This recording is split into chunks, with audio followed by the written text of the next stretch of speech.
ఓం గురుభ్యో నమ. ఈరోజు మనం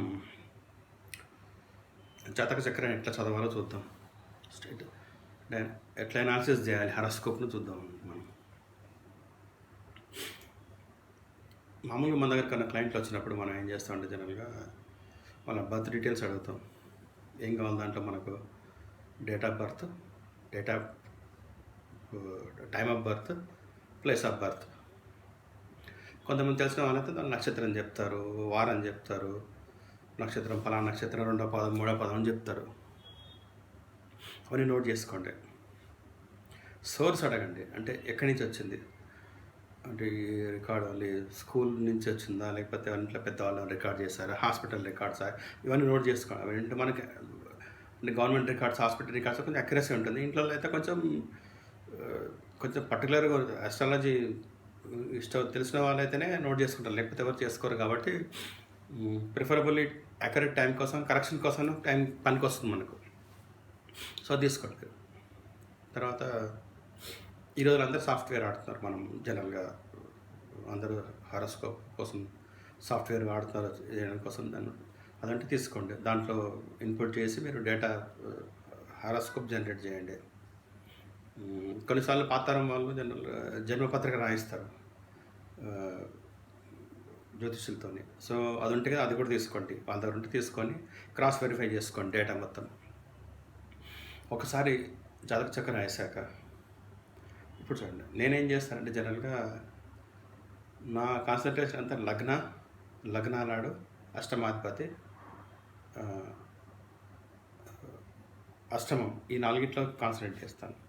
ఎందుకు అంటే బేసిక్గా లగ్నాధిపతి అంటే మీ జనరల్, మీ పర్సనాలిటీ, మీ లాంజివిటీ ఇవన్నీ చెప్తుంది అనమాట. అందుకోసం దాన్ని కాన్సన్ట్రేట్ చేస్తాం. ప్లస్ 8 హౌస్ కూడా మీ లాంజివిటీ కాబట్టి, అంటే మీ వయసు ఉందా లేదా, అక్కడ మనం ప్రొడిక్షన్ చేయడానికి కూడా వాళ్ళ వయసు ఉండాలి అంతవరకు. సో దానికోసం కూడా చూస్తాం. చెప్పాలని కాదు, మీకు ఒక ఐడియా కోసం, బేసిక్ ఐడియా కోసం చూసుకుంటాం అట్లా. తర్వాత ఏం చేస్తాం, త్రికోణాలు, triangles, I mean trains, quadrants అంటే చతుర్కోణాలు. ఈ రెండు చూస్తాం. వీటిలో ఏమైనా మంచి గ్రహాలు ఎక్కడ ఉన్నాయి, చెడు గ్రహాలు ఎక్కడ ఉన్నాయి, పాపగ్రహాలు ఎక్కడ ఉన్నాయి, శుభగ్రహాలు ఎక్కడ ఉన్నాయి చూసుకుంటాం మనం. అట్లా ఉపచయం చూసుకుంటాం 3, 6, 10, 11. తర్వాత మారకాలు కూడా చూసుకోవాలి ఏమున్నాయనేది. దుస్థానాలు చూసుకోండి. యోగాలు చూడండి, మీకు తెలిసిన యోగాలు ఉంటే అవి చూసుకోండి. గజకేసరి యోగం వీటిలో ఉంటాయి కదా, సో ఆ యోగాలు చూసుకోండి. పంచమహాపురుష యోగాలను చూసుకోండి. తర్వాత ఈ బెనిఫిక్ ప్లానెట్స్ ఎక్కడ ప్లేస్ అయ్యాయి, అంటే శుభగ్రహాలు ఎక్కడ ప్లేస్ అయ్యాయి, పాపగ్రహాలు ఎక్కడ ప్లేస్ అయ్యాయి, వాళ్ళ పవర్ అసెస్మెంట్ చేసుకోండి. బలం, స్ట్రెంత్ చూసుకోండి ఒకసారి. తర్వాత విపరీత రాజయోగాలు ఉన్నాయో చూసుకోండి. నెక్స్ట్ ఇవి అయ్యాక పంచాంగం చూసుకోండి. పంచాంగం అంటే ఏంటంటే ఏ తిథి నాడు పుట్టారో నేటివ్ ఇప్పుడు ఏ రోజు పుట్టాడో ఆ రోజు అధిపతి తిథి అనమాట. తిథి జనరల్గా ఏంటంటే జలతత్వం, అది ఇండికేట్ చేస్తే జలతత్వం ఇండికేట్ చేస్తుంది. అంటే ఏంటంటే మన రిలేషన్షిప్ ఎట్లా ఉంటుంది స్పౌస్తో కానీ జనాలతో కానీ, అంటే మీలో ఎంత ఎమోషన్స్ ఉన్నాయని చెప్పడానికి అది తిథి పనికి వస్తుంది. తిథి అధిపతి. నెక్స్ట్ వారాధిపతి మంచి ప్లేస్ అవుతా కనుక మీ హెల్త్ బాగుంటుంది. అగ్నితత్వం. నెక్స్ట్ నక్షత్రాధిపతి అది వాయుతత్వం ఇండికేట్ చేస్తుంది. సో మీ పర్సనల్ డెవలప్మెంట్,